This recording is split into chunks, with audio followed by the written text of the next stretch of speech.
Hi, everybody. Welcome to Two Off the First for today. It is Friday. It is February 24th, 2023. Happy birthday to my dad.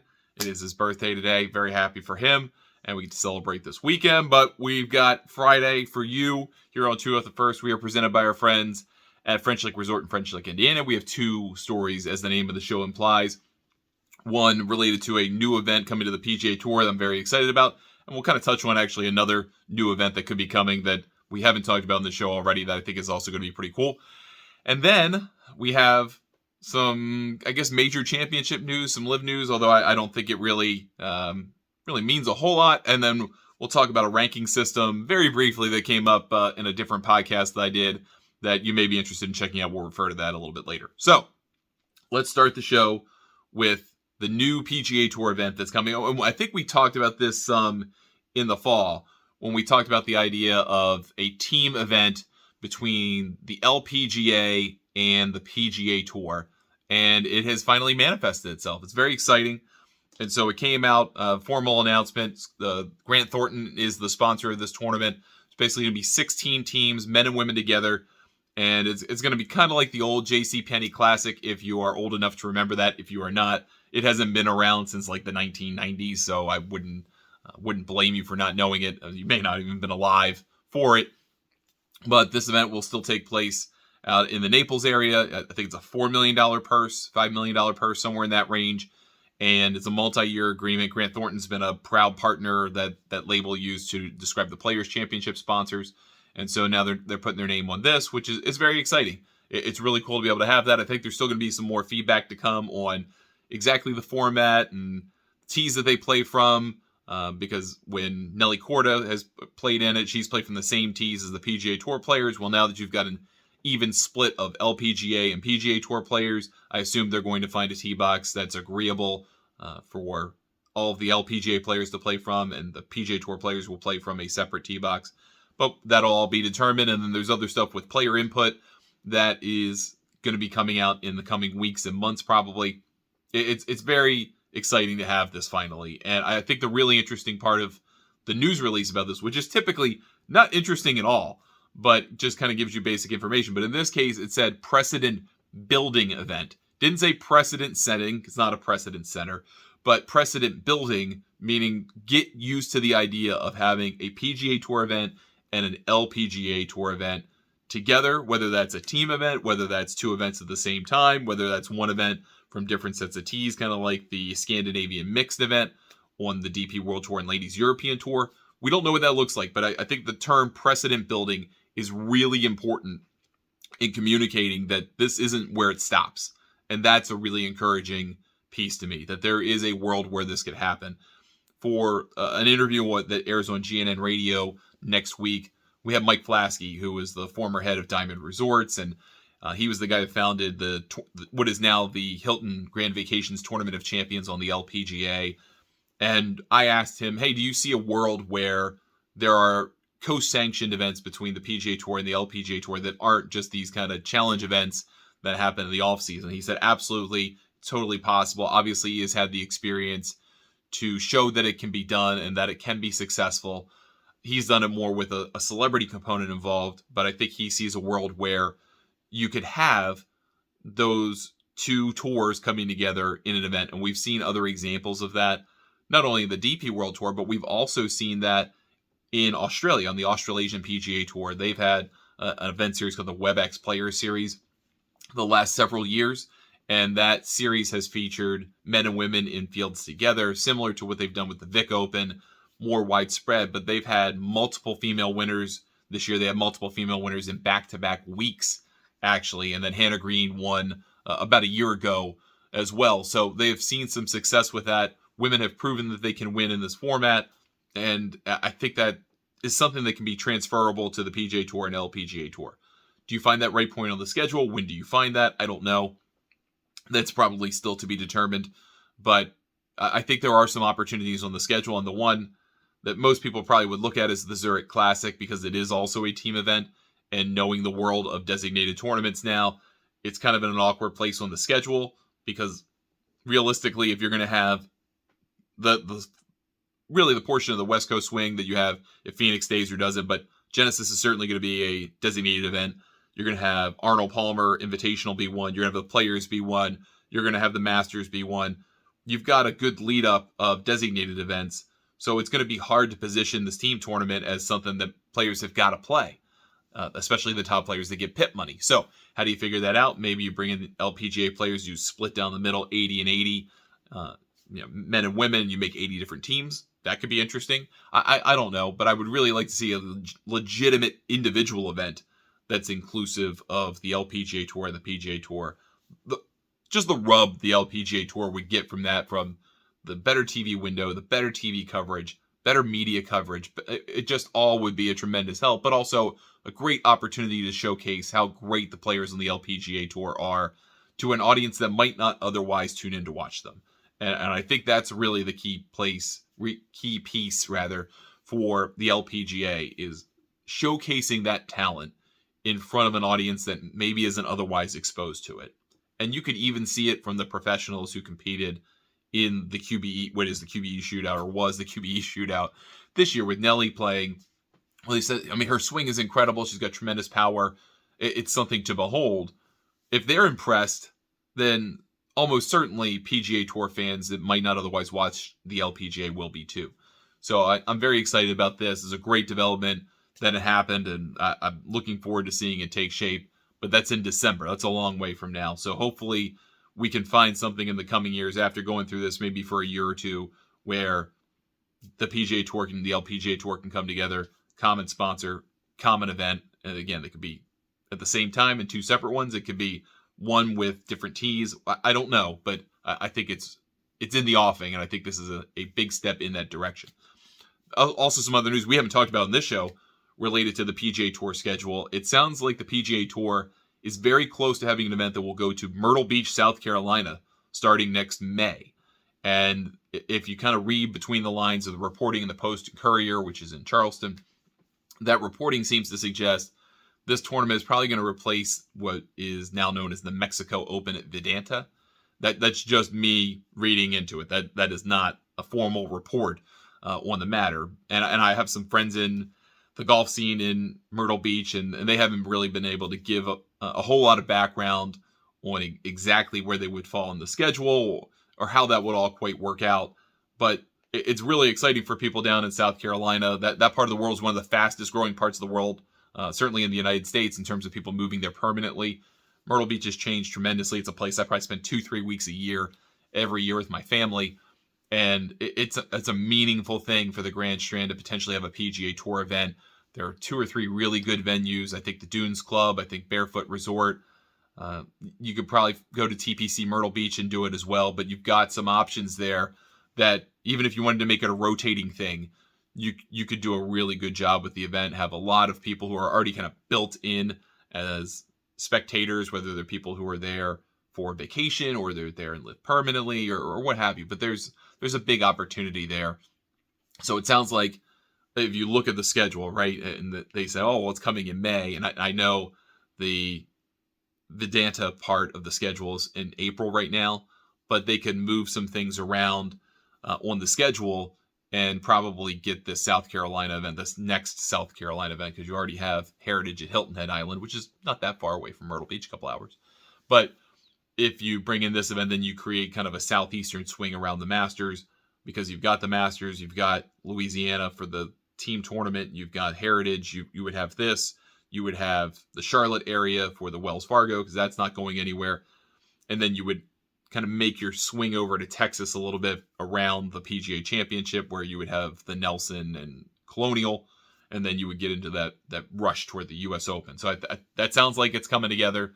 Nothing finalized on that, but if they do come together on that, it's something going to be like a 4-year, 5-year agreement, and then they'll build it up as they go. And I think there'll be an understanding there that this isn't going to necessarily be a designated event every year, but it could be one that is one of those tournaments that just kind of, as we talked about the other day on the show, has to exist on the schedule. That you need to have tournaments that are comfortable, not always getting top 50 players or not getting a huge percentage of them, but that can serve a purpose for that community and for that sponsor. This is a great potential fit, and I think this is a win-win. So I'm excited about it. I'm excited about it. As someone who spends a fair amount of time in Myrtle Beach, I'm excited about it for my friends down there. So hopefully that all kind of comes about and works out in the end. All right, second story today is LIV related, but it's not explicitly LIV related. I mean, it sort of is, but major championship related. And I think a lot was made of this news yesterday with the PGA of America announcing the criteria to qualify for the PGA Championship in 2023. They put that out there, and the majors do this kind of every year, but this year the updates are certainly have a heightened sense of attention to them because people wanted to see if any of the governing bodies behind the majors explicitly excluded LIV players from competing for whatever reason. And none of them do so explicitly. If you qualify under the criteria, you get in. So none of them have said, hey, if you play on LIV, you can't play. The Masters is fine with it. Hey, if you qualify, if you're a past champion, if you got in the top 50 in the world, those are really the two ways for LIV players to get in, get an invite. You're invited. You can come play.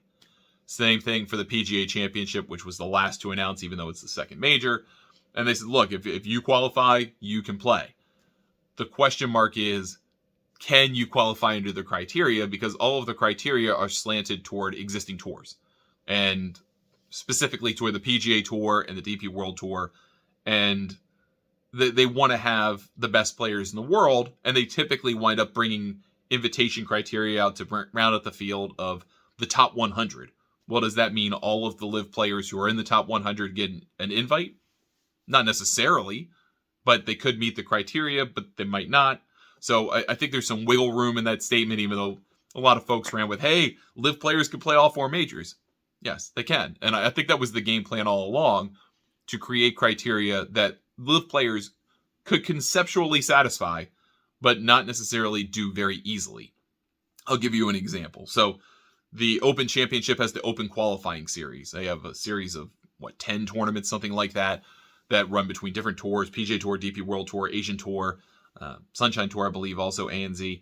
And so they have tournaments where if you finish, like, say, in the top 3 or top 4 of the top 12, and you're not already eligible to play in the Open, you're not already exempt, then you get an exemption. It's a cool way of kind of spreading the brand and also making it really easy for players to qualify without having to go to the UK for final qualifying. Well, a bunch of those qualifying events are obviously on different tours, and the ones that are on the Asian Tour, like the Korean Open, well, that's not an international series event, which means LIV players are unlikely to play it because they commit to playing the international series stuff, whatever part of that schedule they're doing. So it makes it more difficult. And then the way that they're going to have the schedule on LIV, it also makes it difficult to do the final qualifying. So if you're not already exempt, there's a really good chance you just don't pursue it whatsoever to go play the Open, because most of these guys aren't going to want to do qualifying. They're just not going to want to do it. Same thing's true for the US Open, by the way. If you are a player who's ranked in the top 400 in the world or something like that, then you get through to the sectional level, the final level of qualifying. You don't have to do the local level, but do you want to do that? Do you want to do 36-hole qualifying if at one time you were easily exempt in this championship and you've got to come over to the United States and do it? And maybe that's not worth your time if you're an international player. I don't know. But there are some also tweaks in the criteria that are little digs at LIV. So, for example, for the players that qualify for the US Open based on getting into the top 30 in the FedEx Cup, well, you have to be in the top 30 eligible players. You can't just have been in the top 30 otherwise. So that's one part of it. And then moving forward, you have that issue too. Same thing for the Open. They have a criteria, or did up until this year, where if you qualified for the President's Cup or Ryder Cup team, depending on the year, you got into the Open. It was a free exemption. Now, it was always a bad exemption, even before LIV. And it was a bad exemption because you had captain's picks. You had anywhere from a third to half the team, depending on the year, would get on based on what the captain thought. And that could be a fit, that could be a friend, that could be a favor, whatever it was. But that wasn't necessarily guaranteed against performance. It was just, hey, you got picked to the team. Congratulations, you get into the Open Championship. And that was a bad criteria for the best possible field that the Open could have from the R&A. So they cut out that criteria. And also probably doesn't hurt that over the last couple of cycles, there have been more captain's picks. One, because of COVID in the Ryder Cup. And then this last time for the President's Cup, because of people leaving for LIV.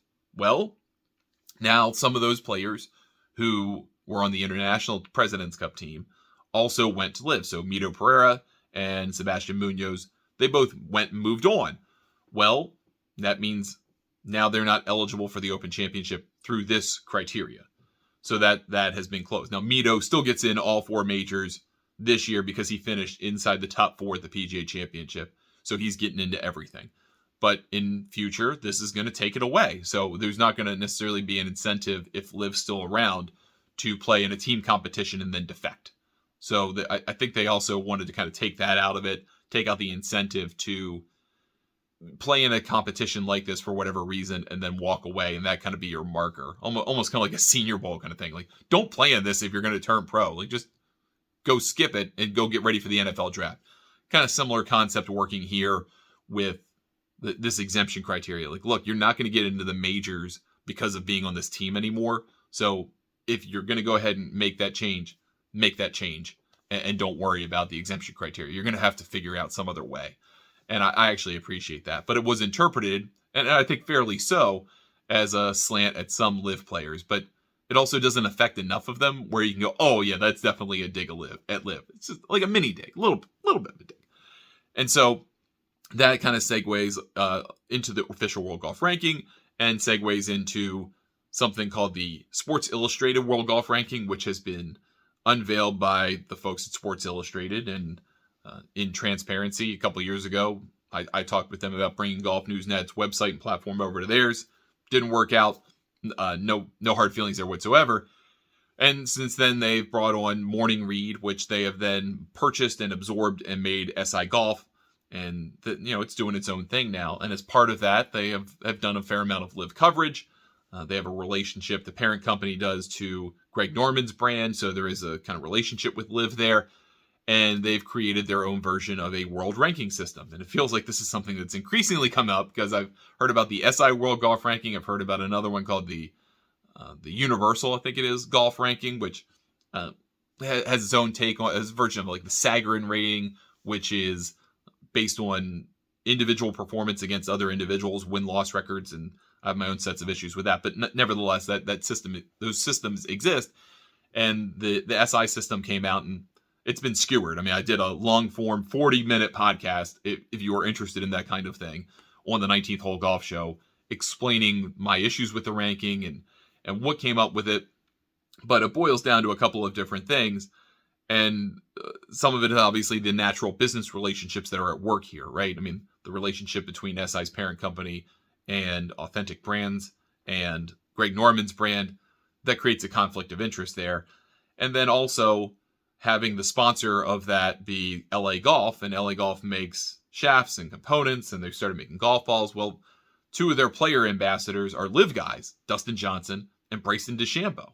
And so they have somewhat of a commercial interest in their player owners being ranked and being ranked highly. So instead of citing the official World Golf Ranking, which doesn't give points to LIV, they can cite this SI World Golf Ranking, which does, which, by the way, does so over a rolling 12-month window instead of a 24-month window, and also has a much more flattened system of relevance of players in the top parts of the world ranking relative to their worth of an event, and uses this metric called distance per shot, which basically tries to take the distance of a golf course divided by a player's score, and that's their version of strokes gained, and that's a series of problems unto itself.